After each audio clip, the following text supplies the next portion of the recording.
If we want to know anything about God, we will soon discover that our brains and our minds are finite, while God is infinite. So it's very hard to just speculate about God. You could arrive at any idea of whatever possible. So we are dependent on God that He communicated with us as human beings. So if we think that God created us as communicative human beings, then I think it's very logical that this God actually talked to us. He communicated with us. He told us who He is.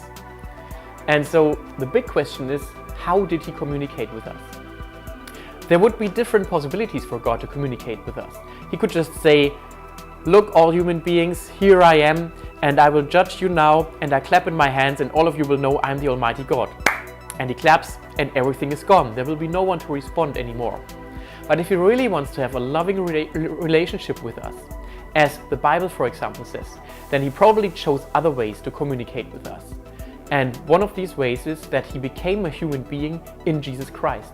And this is the most amazing revelation and communication that God could take anyway.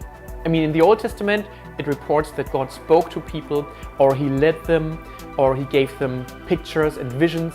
So God has many ways how to communicate with us throughout all the time. But the most important way is that He became a human being like one of us in Jesus Christ. And Jesus claimed that I am the way, the light, and the truth. I am the great I am, He said when He was asked, "Are you the Son of the Most High?"